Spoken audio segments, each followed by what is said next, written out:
Hello friends, welcome to you my YouTube channel Amyan Kedu. Today we are going to discuss present continuous tense. Before this we have discussed present indefinite tense in detail. So आज हम लोग present continuous tense को detail में जानेंगे। इससे पहले यदि आपने मेरा टेंस पार्ट 1 और टेंस पार्ट 2 वीडियो नहीं देखा है तो आप डिस्क्रिप्शन में जाकर देख सकते हैं, जिसका लिंक मेंशन है। ओके, आज हम लोग प्रेजेंट कंटिन्यूअस टेंस को डिस्कस करेंगे। यह टेंस बिल्कुल आसान है क्योंकि हम अपने दैनिक जीवन में इसका धड़ल्ले से इस्तेमाल करते हैं। आम बोलचाल में हमेशा इस्तेमाल होने वाला शब्द प्रेजेंट कंटिन्यूअस टेंस के होते हैं। आइए जानते हैं बिल्कुल आसान शब्दों में।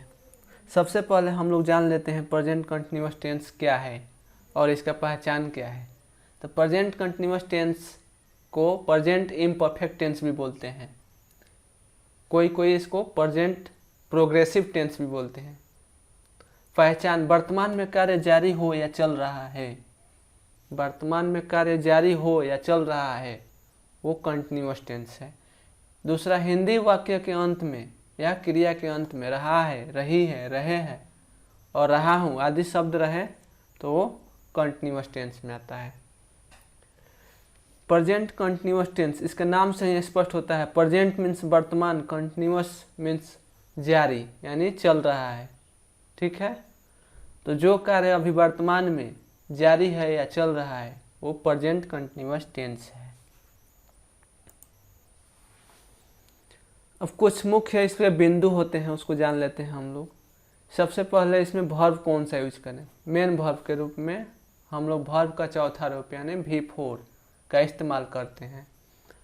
First form of verb plus ING।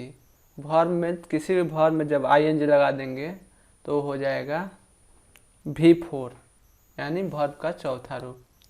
Main verb में के रूप में V4 यूज होता है। दूसरी बात, हेल्पिंग वर्ब में इस टेंस में हम लोग इज MR का यूज करते हैं। हेल्पिंग वर्ब के रूप में इज MR का यूज करते हैं। इज का प्रयोग कहाँ होता है। आई के अलावा सभी सिंगुलर सब्जेक्ट के साथ इज का प्रयोग होता है।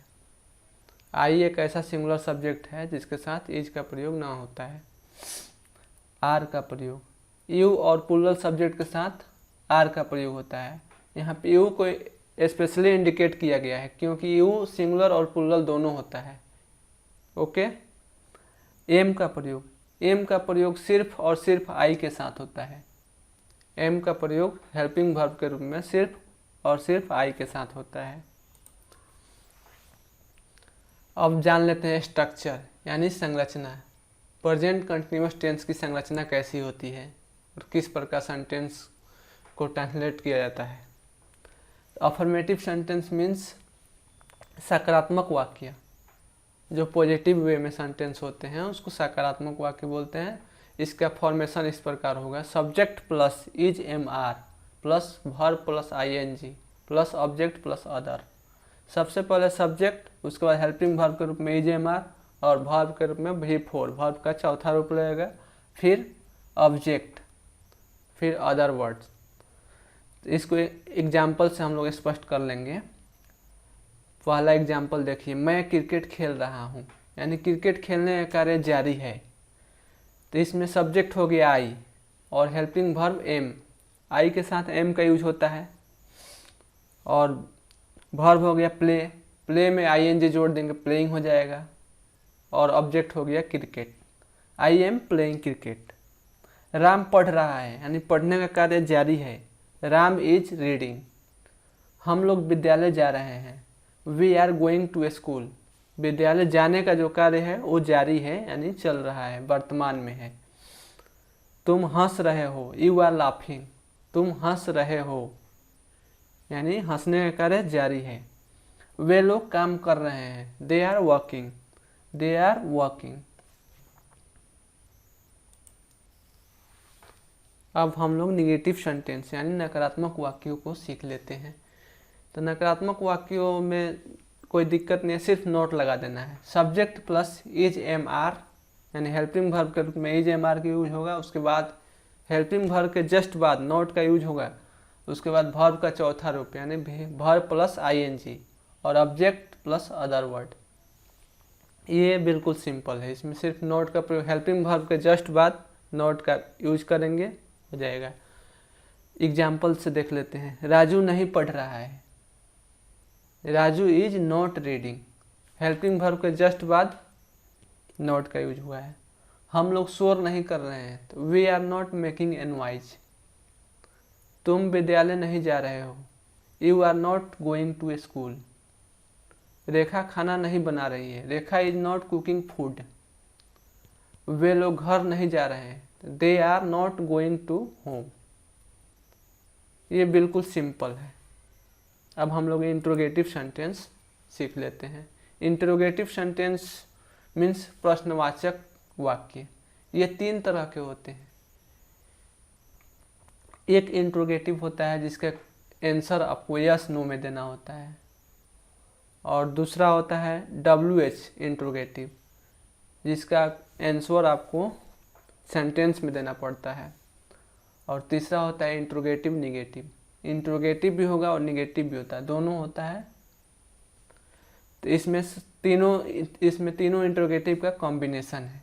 उसको एग्जाम्पल से हम लोग देखेंगे, उससे पहले सबसे पहले स्ट्रक्चर देख लेते हैं। WH word plus is am are plus subject plus not plus verb plus ING plus object plus other word. यदि WH वर्ड ना हो तो यहाँ से डायरेक्ट हेल्पिंग वर्ब से शुरू कर देंगे, is am are.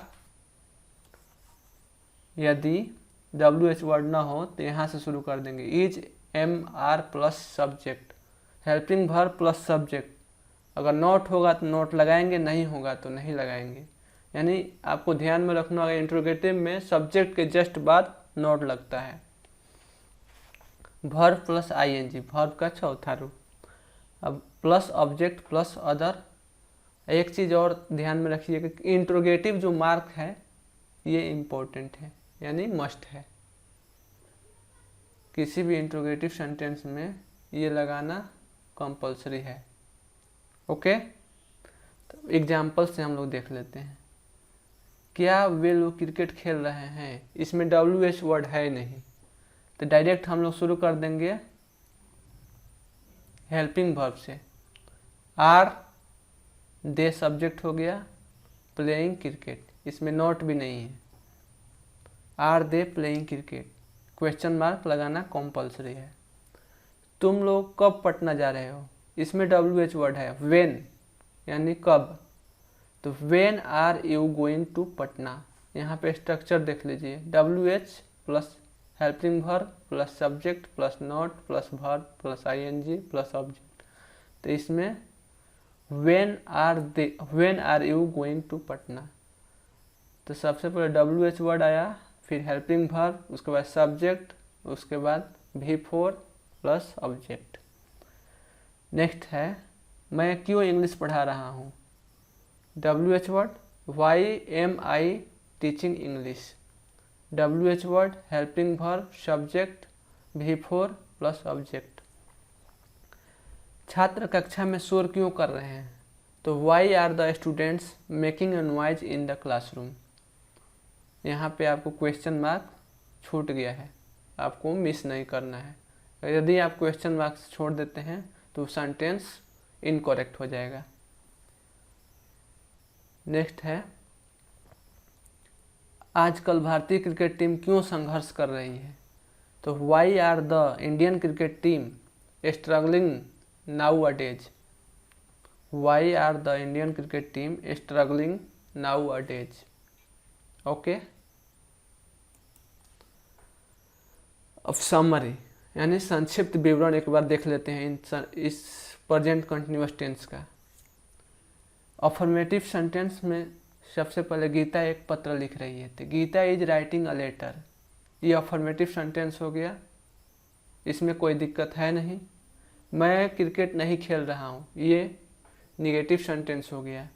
I am not playing cricket, I am not playing cricket.